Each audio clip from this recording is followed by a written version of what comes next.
Hello students, చూశారు కదా మన thumbnail. ఏడాదిలో 2 సార్లు పరీక్షలు పెడతారని చెప్పేసి మనకి అక్కడ తెలుస్తుంది. ఏంటంటే కేంద్ర ప్రభుత్వం ప్రవేశపెట్టినటువంటి నూతన విద్యా విధానం ఏదైతే ఉందో దానికి సంబంధించి 10వ తరగతి మరియు ఇంటర్మీడియేట్ పరీక్షలను ఏడాదిలో 2 సార్లు కండక్ట్ చేయడానికైతే రాష్ట్ర ప్రభుత్వాలకి కేంద్ర ప్రభుత్వం అయితే సిఫార్సులు జారీ చేసింది. అంటే వాళ్ళకి కొన్ని సర్క్యులర్స్ అయితే పంపించింది. ఈ సర్క్యులర్స్‌ని చూసి ఎవరైతే ఏ స్టేట్ వాళ్ళైతే దీనికి అంగీకరిస్తారో, ఈ మరి 2 సార్లు పరీక్షలు పెడితే ఎలా ఉంటుంది అంటే, సో 2 సార్లు పబ్లిక్ పరీక్షలు పెట్టినప్పుడు ఎందులో ఎక్కువ మార్కులు వస్తే అది కన్సిడర్ చేసుకునే అవకాశం స్టూడెంట్స్‌కి అయితే వెసులుబాటు ఉంటుందన్నమాట.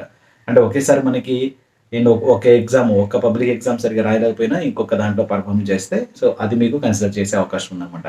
సో ఈ విధంగా 2 సార్లు కండక్ట్ చేయడానికైతే మరి కేంద్ర ప్రభుత్వం యోచిస్తుంది.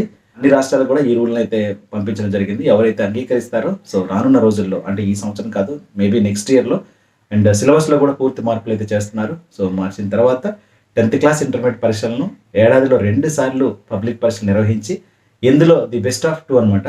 ఎందులో ఎక్కువ మార్కులు వస్తే అది స్టూడెంట్ నిర్ణయం తీసుకునే విధంగా సో అక్కడైతే వెసులుబాటు కల్పించే అవకాశం ఉంది. దానికి సంబంధించినటువంటి న్యూస్‌ని అయితే ఈ వీడియోలో తెలియజేస్తాను. అండ్ మరిన్ని లేటెస్ట్ అప్డేట్స్ కావాలంటే మాత్రం మన ఛానల్ సబ్స్క్రైబ్ చేసుకోండి. ముఖ్యంగా ఇంటర్మీడియేట్ చదువుతున్న స్టూడెంట్స్ ఎవరైతే ఉన్నారో, హైయర్ ఎడ్యుకేషన్‌కి వెళ్ళాలనేటువంటి స్టూడెంట్స్ ఎవరైతే ఉన్నారో, సో ఫిజిక్స్‌కి సంబంధించినటువంటి బేసిక్ లెవెల్ ఆఫ్ కంటెంట్ కావాలంటే మాత్రం మన ఛానల్ సబ్స్క్రైబ్ చేసుకోండి. అండ్ మీకు చాలా ఉపయోగపడే వీడియోస్ ఫ్రీగా అయితే అందించడం జరుగుతుంది. సో ఖచ్చితంగా సబ్స్క్రైబ్ చేసుకోండి, లైక్ చేయండి, ఫాలో అవుతుండండి. Thank you. ఇక్కడ మీరు చూసినట్లయితే ఏడాదిలో 2 సార్లు 10th ఇంటర్ బోర్డు పరీక్షలు నిర్వహిస్తామని చెప్పేసి హెడ్లైన్ అయితే చూస్తున్నాం. విద్యార్థులకు ఉత్తమ స్కోర్ని ఎంచుకునే అవకాశం, అంటే 2 పరీక్షల్లో ఏది ఎక్కువ వస్తే అది మీరు చూస్ చేసుకునే దానికి అవకాశం ఉంటుంది. పాఠశాల విద్య కొత్త కరికులం ఫ్రేమ్వర్క్ విడుదల. సో స్కూల్ లెవెల్లో కొత్త కరికులంని అయితే క్రియేట్ చేస్తున్నారు. సో అది ఫ్రేమ్వర్క్ చేయడానికి కూడా కొంతమందిని అయితే ఇన్వైట్ చేయడం జరిగింది. సో చూద్దాం ఏం జరుగుతుందో. ఏ రాష్ట్రం అంగీకరిస్తే అక్కడ అమలు చేస్తారు. సో ఇక్కడ చూడండి, నూతన జాతీయ విద్యా విధానానికి అనుగుణంగా విద్యా వ్యవస్థలో కేంద్రం పలు కీలక మార్పులకు సిద్ధమైంది. 10th ఇంటర్ బోర్డు పరీక్షలను ఏడాదిలో 2 సార్లు నిర్వహించనున్నారు. దీనివల్ల విద్యార్థులకు ఆయా సబ్జెక్టుల్లో ఉత్తమ స్కోర్ని ఎంచుకునే అవకాశం ఉంటుంది. అయితే పరీక్షలు సెమిస్టర్ పద్ధతిలో పెడతారా లేక మొత్తం సిలబస్పై 2 సార్లు నిర్వహిస్తారనే విషయంపైన, ఎప్పటి నుంచి అమలు చేస్తారనే అంశంపైన ఇంకా స్పష్టత రావాల్సి ఉంది. ఈ విధానాన్ని అమలు చేయడానికి తొలుత రాష్ట్ర ప్రభుత్వాలు అంగీకరించాలి. అప్పుడే రాష్ట్రాల్లో అమల్లోకి వస్తుంది. పాఠశాల విద్యకు సంబంధించిన కొత్త కరికులం ఫ్రేమ్వర్క్ రూపొందించిన కేంద్ర విద్యాశాఖ గత ఏప్రిల్లో ముసాయిదాను విడుదల చేయగా దానిపై అభ్యంతరాలు, సూచనలు స్వీకరించి తుది నివేదికను బుధవారం విడుదల చేసింది. అండ్ ఇక్కడ చూద్దాం, ముఖ్యాంశాలు చూద్దాము. ఇంటర్లో ఆర్ట్స్ అండ్ సైన్స్, కామర్స్ అనే గ్రూపులు ఉండవు. విద్యార్థులు ఆసక్తి ఉన్న సబ్జెక్టులు ఎంచుకోవచ్చు. అది 9వ తరగతి నుంచి మొదలవుతుంది. ఫర్ ఎగ్జాంపుల్, ఎంపీసీ చదవాలనుకున్న విద్యార్థి మ్యాథ్స్, ఫిజిక్స్, కెమిస్ట్రీల్లో ఫిజిక్స్ బదులు ఇంకా వేరే సబ్జెక్ట్ చదవాలి అనుకుంటే కామర్స్ కూడా చదువుకోవచ్చు. ఫిజిక్స్ బదులు ఎకనామిక్స్ చదవాలంటే ఎకనామిక్స్ చదువుకోవచ్చు. అలానే బైపీసీ చదివేటువంటి విద్యార్థి బాటనీ, జువాలజీతో పాటుగా ఫిజిక్స్ వద్దనుకుంటే మ్యాథ్స్ కూడా చదవచ్చు. అలా ఇష్టం వచ్చినటువంటి ఏ సబ్జెక్ట్నైనా సరే ఆ గ్రూప్లో ఆప్షనల్ సబ్జెక్ట్గా ఎంచుకునేటువంటి అవకాశం ఉంటుందన్నమాట. అదే మనకి నూతన జాతీయ విద్యా విధానం. సో అందులో అయితే మీరు ఒకసారి చూస్తే అర్థమవుతుంది. చివరి రాత పరీక్షలకే కాకుండా ఆర్ట్, ఫిజికల్, వొకేషనల్ విద్యకు కూడా మార్కులు ఉంటాయి.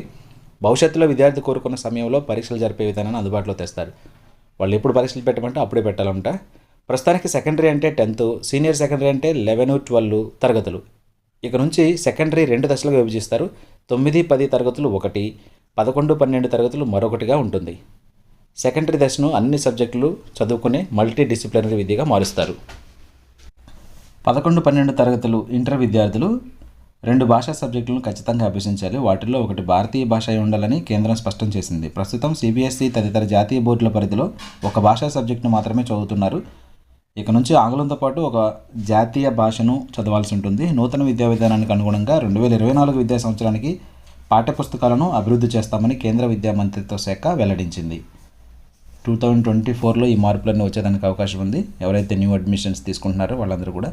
సో ప్రజెంట్ బ్యాచ్కి అయితే పెద్ద ఇబ్బంది ఉండదు. బట్టి చదువులకు స్వస్తి చెప్పేలా కొత్త పరీక్షల విధానం ఉంటుందని తెలిపింది. సబ్జెక్టులపై పూర్తి అవగాహన, ప్రాక్టికల్ నైపుణ్యాలను విద్యార్థులకు అందించడం లక్ష్యంగా మార్పులు చేశారు. జాతీయ కరికులం ఫ్రేమ్వర్క్ను పరిశీలించి రాష్ట్ర కరికులం ఫ్రేమ్వర్క్ను రూపొందించుకుంటాం. ముందుగా దాన్ని రాష్ట్రం అమలు చేసే విషయమై నిర్ణయం తీసుకోవాల్సి ఉంటుంది. ఆ తర్వాత ఎస్సీఆర్టీ అవసరమైన ప్రక్రియను ప్రారంభిస్తుందని ఎస్సీఆర్టీ సంచాలకురాలు రాధారెడ్డి తెలిపారు. అండ్ మరిన్ని లేటెస్ట్ అప్డేట్స్ కావాలంటే మాత్రం మన ఛానల్ సబ్స్క్రైబ్ చేసుకోండి. ముఖ్యంగా ఇంటర్మీడియట్ చదువుతున్న స్టూడెంట్స్ ఎవరైతే ఉన్నారో, హైయర్ ఎడ్యుకేషన్కి వెళ్ళాలనేటువంటి స్టూడెంట్స్ ఎవరైతే ఉన్నారో, సో ఫిజిక్స్కి సంబంధించినటువంటి బేసిక్ లెవెల్ ఆఫ్ కంటెంట్ కావాలంటే మాత్రం మన ఛానల్ సబ్స్క్రైబ్ చేసుకోండి. అండ్ మీకు చాలా ఉపయోగపడే వీడియోస్ ఫ్రీగా అయితే అందించడం జరుగుతుంది. సో ఖచ్చితంగా సబ్స్క్రైబ్ చేసుకోండి, లైక్ చేయండి, ఫాలో అవుతుండండి. Thank you.